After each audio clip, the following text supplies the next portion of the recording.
Hello बच्चों, आज हम करेंगे change in profit sharing ratio among the existing partner. इसकी मेरे ख्याल से 3-4 वीडियो पहले बन चुकी है, तो बाकी के सारे पार्ट्स प्लेलिस्ट में जाकर देख लेना। और आज ये न्यू वीडियो है तो इसमें भी कुछ टॉपिक्स आज हम कवर करेंगे। आज के जो वीडियो है इसमें हम कवर करेंगे accounting of reserves, accumulated profits and losses. यानी कि रिजर्व का ट्रीटमेंट, यानी कि जब रेशियो चेंज होगी तो रेशियो को चेंज करने के बाद रिजर्व का ट्रीटमेंट कैसे होगा, एक्यूमुलेटेड प्रॉफिट्स और लॉस का ट्रीटमेंट कैसे होगा। तो बच्चों समझते हैं इस बात को। सबसे पहले for transfer of reserves and accumulated profits, यानी कि रिजर्व को जब हम ट्रांसफर करेंगे तो एंट्री क्या पास होगी। तो पहले तो बच्चों हम एक बात समझते हैं कि ऐसा क्यों करते हैं। रेशियो को बदलने पे क्यों प्रॉफिट की रेशियो, मतलब रेशियो जब चेंज होती है तो क्यों रिजर्व्स को बांट लेना चाहिए, क्यों एक्यूमुलेटेड प्रॉफिट्स को बांट लेना चाहिए, क्यों लॉस को बांट लेना चाहिए। तो बच्चों इस बात को ऐसे समझो, मान लो कि ए, बी और ये सी 3 पार्टनर हैं। इनकी ओल्ड प्रॉफिट शेयरिंग रेशियो जो थी वो थी 5, 3 और 2। इन्होंने रेशियो अपनी बदल ली और इनकी न्यू प्रॉफिट शेयरिंग रेशियो है 3, 2, 5। वैसे अगर टोटल सेम होता है तो हमें कोई फार्मूला लगाने की जरूरत नहीं है, क्योंकि टोटल इसका भी 10 है, इसका भी 10 है, तो हम डायरेक्ट निकाल सकते हैं कि किसको कितना फायदा हुआ, किसको कितना नुकसान हुआ। अच्छा बच्चों, तो एक छोटी सी बात समझते हैं। अगर रिजर्व बने हैं, ध्यान से समझना, पहले इस बात को समझना, उसके बाद ये समझाऊंगा। अगर रिजर्व्स बने हैं या कोई भी प्रॉफिट इकट्ठा हुआ है तो उसमें कंट्रीब्यूशन ओल्ड पार्टनर्स का हमेशा ओल्ड रेशियो में होता है।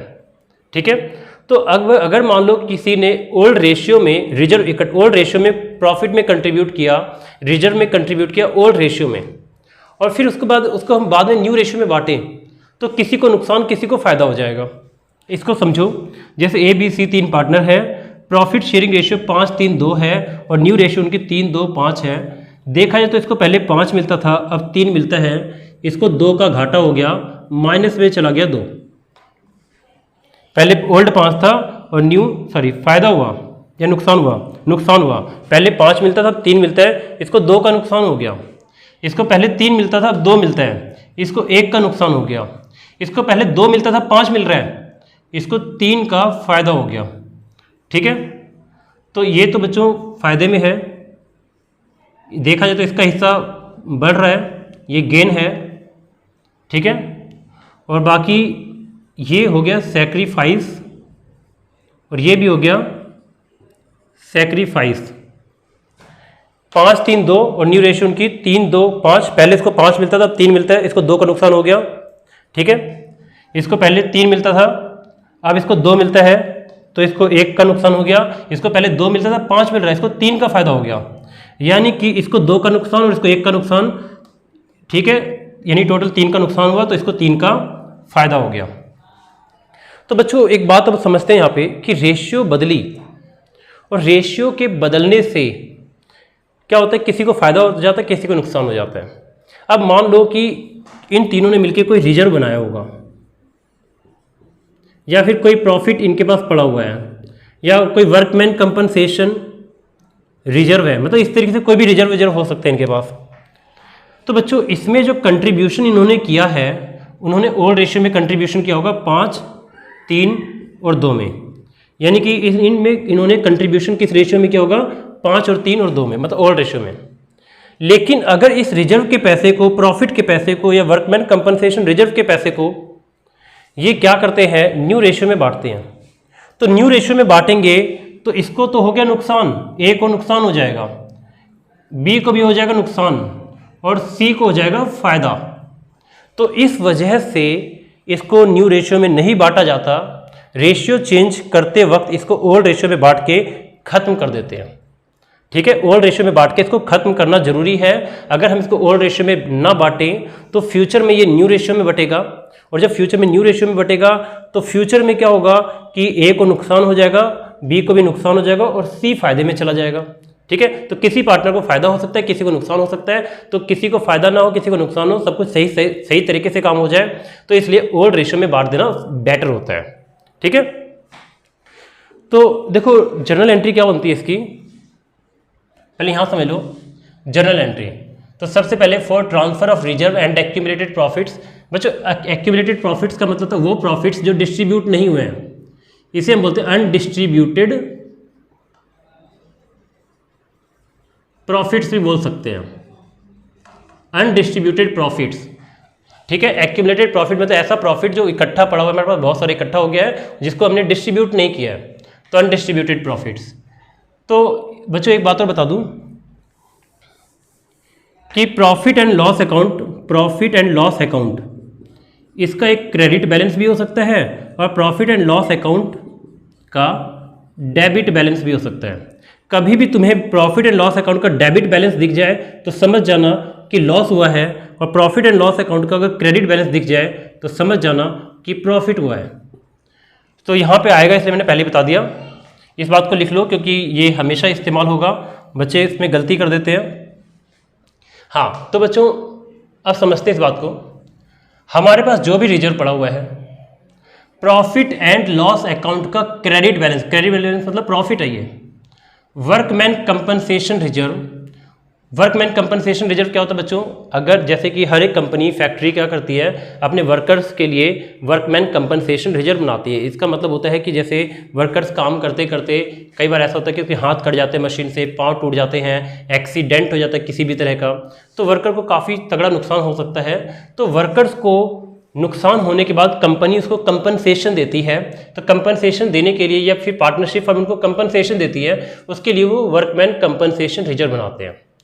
तो जितने रुपए की लायबिलिटी होगी, ठीक है, और जितने का फंड होगा, दोनों का डिफरेंस डिस्ट्रीब्यूट हो जाएगा। जैसे एक छोटा सा एग्जांपल देता हूं मैं तुम्हें। जैसे मान लो वर्कमैन कंपनसेशन रिजर्व है 5,000 रुपये का, और वर्कमैन कंपनसेशन या लिखो क्लेम फॉर, या लिख लो कोई क्लेम है, क्लेम फॉर वर्कमैन कंपनसेशन। तो वर्कमैन कंपनसेशन रिजर्व 5,000 बचा बनाया हमने, और उसका वर्कमैन कंपनसेशन के लिए जो क्लेम कर दिया, क्लेम मतलब जैसे किसी का हाथ पाँव टूट गया होगा, कोई एक्सीडेंट हो गया होगा, तो क्लेम कर दिया उन्होंने, किसी ने क्लेम किया 2,000 रुपये का, तो ये 2,000 रुपये की लायबिलिटी है। तो होगा क्या, 5,000 में से मतलब हमने रिजर्व बनाया 5,000 का, क्लेम 2,000 का हुआ, तो जो 3,000 रुपये आए बच गए हैं, ये डिस्ट्रीब्यूट होंगे पार्टनर्स में ओल रेशियो में। ठीक है, तो हमें यहाँ पे मैंने लिखा हुआ है कि excess of reserve over liability, यानी रिजर्व उतना ही डिस्ट्रीब्यूट होगा जितना लायबिलिटी से ज़्यादा होगा। यानी कि लायबिलिटी 2,000 और रिजर्व 5,000, तो ज़्यादा कितना है 3,000, तो 3,000 डिस्ट्रीब्यूट होगा। इन्वेस्टमेंट फ्लक्चुएशन रिजर्व, बच्चों इन्वेस्टमेंट फ्लक्चुएशन रिजर्व बनाया जाता है। इन्वेस्टमेंट की वैल्यू जैसे कम और ज़्यादा होती है ना, तो इन्वेस्टमेंट की वैल्यू कम और ज़्यादा होती है, तो उसके लिए बनाया जाता है। इन्वेस्टमेंट की वैल्यू कभी कम हो जाती है, कभी ज़्यादा हो जाता है, तो इससे लॉस हो सकता है। तो इस लॉस से बचने के लिए हम इन्वेस्टमेंट फ्लक्चुएशन रिजर्व बना लेते हैं। तो इसमें क्या करना है, बुक वैल्यू मतलब इन्वेस्टमेंट की बुक वैल्यू कितनी है और उसकी मार्केट वैल्यू कितनी है, दोनों का डिफरेंस देखा जाता है, उसके हिसाब से बढ़ जाता है। बाद में इसके ऊपर सेपरेट क्वेश्चन कराऊंगा, बता दूंगा। To all partners capital account, ये तीनों के तीनों बच्चों, ये चारों के चारों बच्चों प्रॉफिट्स है, और ये चारों के चारों पार्टनर्स को मिलेंगे, तो पार्टनर का अकाउंट होगा क्रेडिट, क्योंकि कैपिटल अकाउंट जो होता है वो क्रेडिट साइड से बढ़ेगा। तो पार्टनर्स को ये सब कुछ डिस्ट्रीब्यूट होकर पार्टनर्स को मिलेगा, तो पार्टनर का अकाउंट क्या हो जाएगा, क्रेडिट हो जाएगा। ठीक है, और इनको डेबिट करेंगे क्योंकि ये सारे एक तरह से प्रॉफिट्स हैं, और किसी भी प्रॉफिट को डेबिट करने से वो खत्म हो जाता है। तो इसको डेबिट करने का मतलब ये है कि इन सबको हमने खत्म कर दिया, और खत्म करके पार्टनर्स को डिस्ट्रीब्यूट कर दिया। अब है for transfer of accumulated losses. अगर लॉस होगा तो लॉस भी पार्टनर्स का, बच्चों जो प्रॉफिट पार्टनर्स का है तो लॉस भी पार्टनर्स का है, और लॉस को भी अभी बांटना पड़ेगा, फ्यूचर के लिए वेट नहीं कर सकते हैं। क्यों नहीं करेंगे फ्यूचर के लिए वेट, बच्चों साफ सी बात है, अगर हम लॉस हमें आज हुआ है या हमारे पास अभी कोई लॉस है, और ये लॉस भी हमें ओल्ड रेशियो में होना चाहिए था, इसको न्यू रेशियो में करेंगे तो किसी को फायदा किसी को नुकसान हो जाएगा, किसी को लॉस ज़्यादा मिल जाएगा, किसी को कम हो जाएगा। तो हमें करना क्या है, अभी इसकी एडजस्टमेंट करनी पड़ती है, अभी मतलब इसको खत्म करना पड़ता है। तो all partners capital account debit, यहाँ पे प्रॉफिट के केस में पार्टनर्स के कैपिटल अकाउंट को क्रेडिट करते हैं, लेकिन यहाँ पे पार्टनर्स के कैपिटल अकाउंट को डेबिट किया जाता है।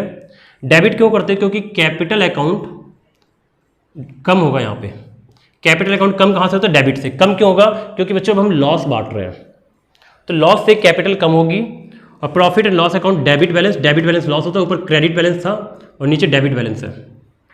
और deferred revenue expenditure, deferred revenue expenditure बच्चों ये लॉसेस होते हैं। जैसे एक छोटा सा एग्जांपल दे रहा हूँ, एडवर्टाइजमेंट सस्पेंस एक डेफर्ड रिवेन्यू एक्सपेंडिचर है, ठीक है। तो इस लॉसेस को खत्म करना है हमें, तो लॉस हमेशा क्रेडिट से खत्म होते हैं। लॉस डेबिट से बढ़ेंगे, क्रेडिट से खत्म होंगे, तो लॉस हमेशा क्रेडिट से खत्म हो जाते हैं। तो प्रॉफिट एंड लॉस अकाउंट को हमने क्या कर दिया, क्रेडिट कर दिया, और डेफर्ड रिवेन्यू एक्सपेंडिचर को भी क्रेडिट कर दिया, क्रेडिट से लॉस खत्म हो जाते हैं। तो हमने इसको क्रेडिट किया, और इस लॉस को किसको मिलेगा, ये दोनों लॉस बटेंगे, पार्टनर्स के कैपिटल अकाउंट में जाएंगे, और जब लॉस कैपिटल अकाउंट में जाएगा तो कैपिटल भी कम होगा, इसलिए कैपिटल अकाउंट क्या हो जाएगा, डेबिट। तो बच्चों अब एक काम करते हैं, हाँ एक इंपॉर्टेंट बात और बता दूं, इसे ओल्ड रेशियो में ही बांटना, हमेशा ओल्ड रेशियो में बांटना है। कुछ केसेस में गेनिंग और सैक्रिफाइसिंग में इसकी एडजस्टमेंट हो सकती है, लेकिन वो बाद में, वो स्पेशल केस है, बाद में समझाऊंगा। नहीं तो नॉर्मली इसको हमें क्या करना है, ओल्ड रेशियो में ही बांटना है।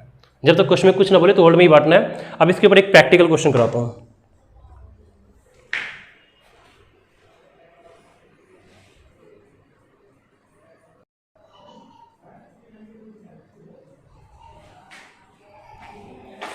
ठीक है बच्चों, फिर एक क्वेश्चन स्क्रीन के ऊपर देखो, इसमें लिखा है कि ए, बी और सी तीन पार्टनर्स हैं, शेयरिंग प्रॉफिट्स एंड लॉसेस 4:3:2, 4:3:2 उनकी रेशियो है, decides to share the future profits in the ratio 2:3:4।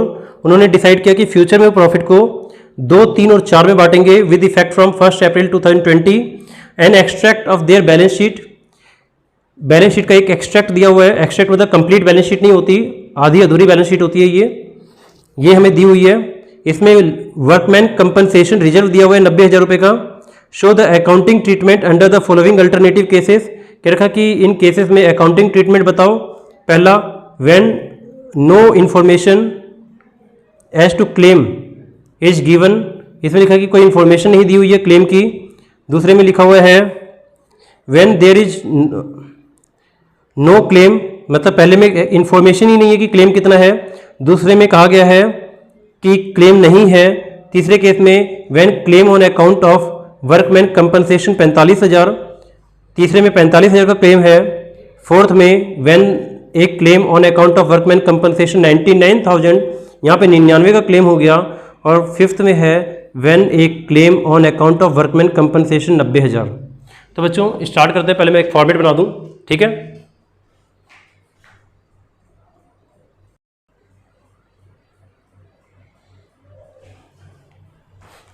ठीक है बच्चों, फिर स्टार्ट करते क्वेश्चन।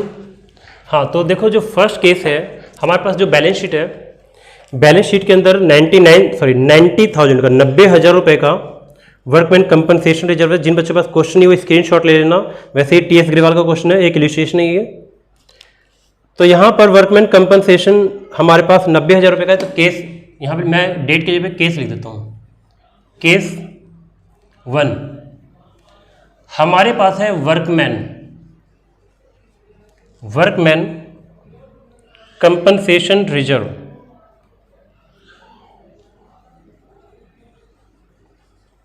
वर्कमैन कंपनसेशन रिजर्व, ठीक है, अकाउंट डेबिट करेंगे। वर्कमैन कंपनसेशन रिजर्व हमारे पास बैलेंस शीट के अंदर 90,000 रुपये है। अब बच्चों फिर से एक बात समझो, अगर क्वेश्चन साइलेंट होगा, क्वेश्चन में कुछ भी नहीं बोला, तो हम क्या करेंगे, सारा का सारा, मतलब सिंपल वर्ड में कोई लायबिलिटी नहीं है वर्कमैन कंपनसेशन की। तो अगर कोई लायबिलिटी नहीं है तो सारा का सारा वर्कमैन कंपनसेशन डिस्ट्रीब्यूट हो जाएगा। तो केस 1 में वर्कमैन कंपनसेशन रिजर्व हमारे पास 90,000 है बैलेंस शीट के अंदर, और केस 1 में लिखा है when no information as to claim is given, claim का कोई इन्फॉर्मेशन ही नहीं दिया। तो ठीक है, बांट दो फिर इसको ए और बी और सी में। तो 2 as capital account, 2 base capital account, और 2 सेज कैपिटल अकाउंट। मतलब ये क्लेम बढ़ जाएगा उनकी रेशियो में, और कौन सी रेशियो में, ओल्ड प्रॉफिट शेयरिंग रेशियो में। तो नरेशन लिखो इसकी, being workman compensation reserve transferred to partners capital account in old profit sharing ratio. ठीक है, ठीक है बच्चों। तो ये ओल्ड प्रॉफिट शेयरिंग रेशियो में बढ़ जाएगा, और ओल्ड प्रॉफिट शेयरिंग रेशियो की क्या है, 4 2 3 4 सॉरी 4 3 2 4 3 7 8 9 40 30 20 40,000 30,000 और 20,000। देखो बच्चों 90,000 का लॉस हुआ है, सॉरी 90,000 का रिजर्व है, और इसकी रेशियो 4 3 और 2 4 3 7 2 9 काटेंगे इसको 10,000 आएगा।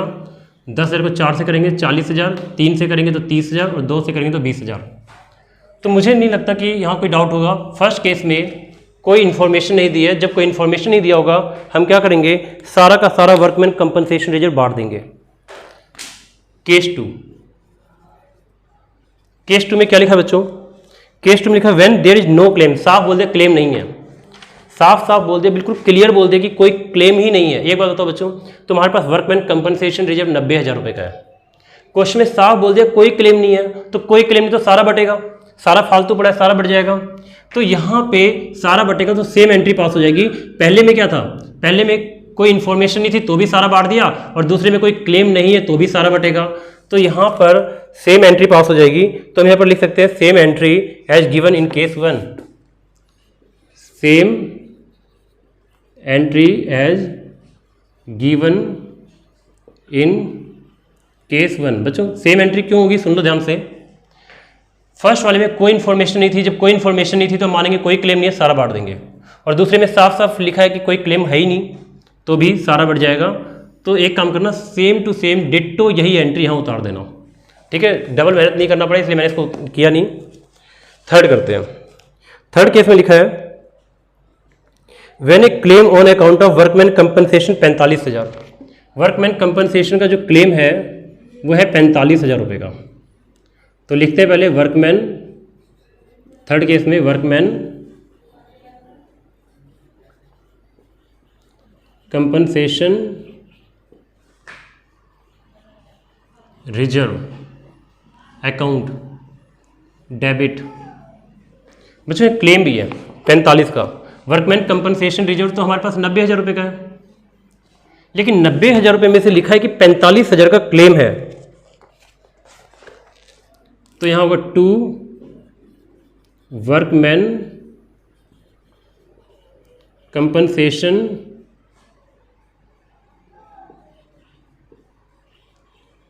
क्लेम अकाउंट 45,000 रुपये।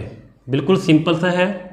हमारे पास workman compensation reserve third case में 90,000 रुपये है, वैसे सारे केस में 90,000 का रिजर्व है, लेकिन थर्ड में क्या रखा 45,000 का क्लेम है। इसका मतलब यह है बच्चों कि 90,000 रुपये का वर्कमैन कंपनसेशन रिजर्व था, 45,000 किसी को देना पड़ेगा क्योंकि एक्सीडेंट हो गया होगा कोई, तो बाकी 45,000 ही डिस्ट्रीब्यूट कर सकते हैं।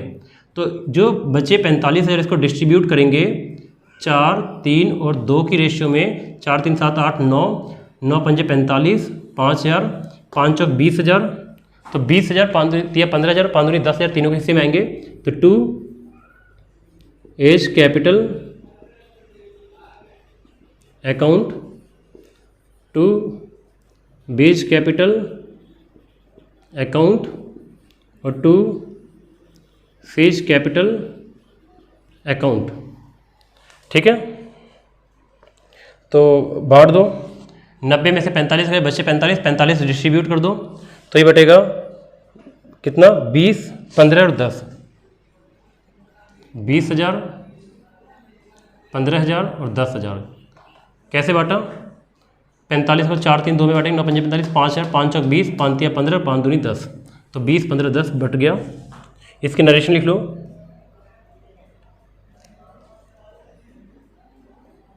इसकी नरेशन लिखो, being transfer of surplus workman compensation reserve to partners capital account. और ये सारा ओल्ड रेशियो में ही होता है, तो लिख भी लो in old profit sharing ratio. तो बच्चों इसको जल्दी से नोट कर लो या इसका स्क्रीनशॉट ले लो, क्योंकि क्वेश्चन लेंथी है तो 2 केस मैं मिटाने वाला हूँ। इसका स्क्रीनशॉट ले लो, ठीक है।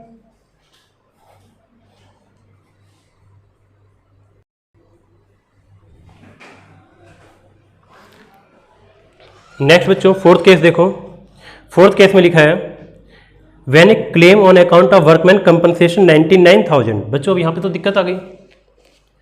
हमने वर्कमैन, देखो यहाँ देख लो, हमने वर्कमैन कंपनसेशन रिजर्व 90,000 का बनाया। इसका मतलब ये कि वर्कर्स को अगर कभी एक्सीडेंट होगा वर्कर्स का तो हमने 90,000 रुपये का प्रावधान किया हुआ है। लेकिन बच्चों क्लेम जो आया है वो ज़्यादा आ गया, 99,000 रुपये का।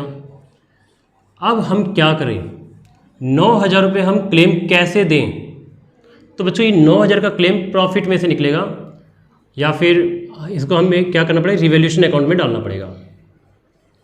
तो इसका मतलब कि रिवैल्यूएशन अकाउंट में मतलब डाल देंगे और ये 9,000 रुपये पार्टनर्स के कैपिटल अकाउंट से निकालेंगे, ठीक है। यानी कि वर्कमैन कंपनसेशन रिजर्व 90 का है, क्लेम 99 का हो गया, 9,000 रुपये हमारे पास कम पड़ गए, तो हम क्या करेंगे, रिवैल्यूएशन अकाउंट में इस 9,000 रुपये को डाल देंगे। 9,000 रुपये को रिवैल्यूएशन अकाउंट में डालने से रिवैल्यूएशन अकाउंट में 9,000 का लॉस होगा। इस लॉस को हम क्या करेंगे, पार्टनर्स में डिस्ट्रीब्यूट कर देंगे। तो मतलब ये बर्डन किसके ऊपर पड़ेगा, पार्टनर के ऊपर। तो वर्कमैन कंपनसेशन रिजर्व, ठीक है, ये कितने का है, 90,000 रुपये का है, ठीक है बच्चों। और यहां लिखेंगे to workman compensation claim account, claim 99,000 का है। अब यहाँ पे बच्चों एक बात ध्यान दो, एक प्रॉब्लम आ रही है, क्लेम 99 का, रिजर्व सिर्फ 90 का, 9,000 रुपये कम पड़ गए, तो ठीक है, कोई दिक्कत वाली बात नहीं है, रिवैल्यूएशन अकाउंट से निकाल लो। रिवैल्यूएशन अकाउंट डेबिट कर दो, क्योंकि लॉस हमेशा डेबिट होता है। तो 9,000 रुपये का ही लॉस हो गया, लॉस हमेशा डेबिट होता है, तो रिवैल्यूएशन अकाउंट में डेबिट कर दो। रिवैल्यूएशन अकाउंट एक नॉमिनल अकाउंट है और यहाँ पे हमें लॉस हो गया है, तो लॉस हो तो रिवैल्यूएशन अकाउंट में डेबिट हो जाएगा, ठीक है। तुम्हें पता ही होगा रिवैल्यूएशन अकाउंट में सारे लॉस डेबिट होते हैं और सारे प्रॉफिट रिवैल्यूएशन अकाउंट में क्रेडिट होते हैं। तो यहाँ लिखो बीइंग शॉर्टफॉल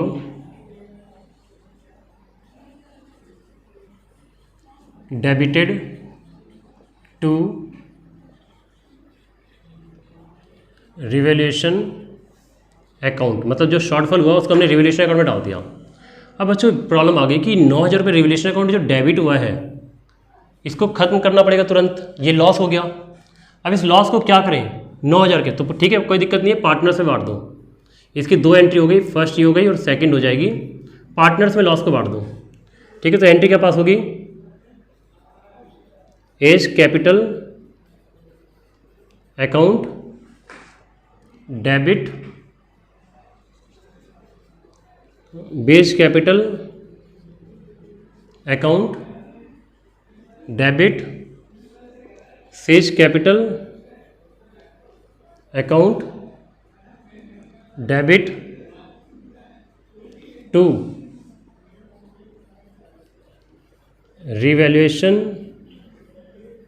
अकाउंट। तो रिवैल्यूएशन अकाउंट में 9,000 का लॉस था,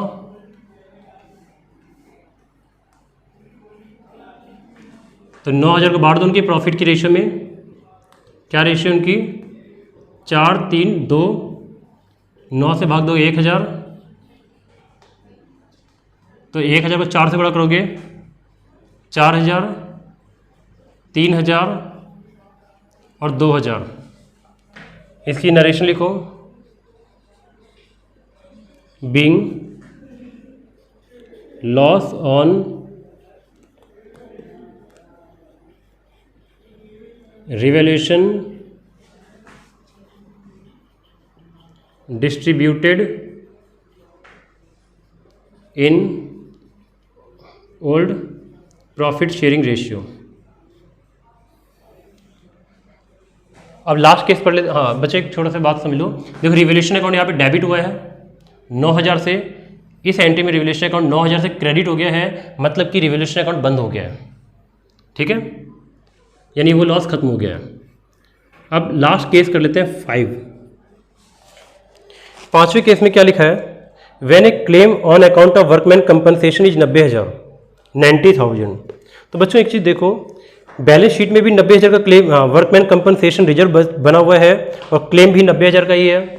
इसका मतलब ये है कि वर्कमैन कंपनसेशन रिजर्व 90 का है और उसका क्लेम जो है वो भी 90 का ही है। तो देखा जाए तो ना तो कुछ बचेगा और ना ही एक्स्ट्रा कुछ जेब से जाएंगे, कुछ नहीं होगा, तो बराबर हो जाएगा। इसका मतलब कि सारा का सारा रिजर्व क्लेम में दे देंगे। 90,000 का हमने रिजर्व बनाया है, 90 का क्लेम भी हो गया है, तो हम सारा का सारा रिजर्व उठा के क्लेम कर देंगे, क्लेम वालों को दे देंगे। तो एंट्री होगी workman compensation reserve account debit 90,000 to workman compensation to workman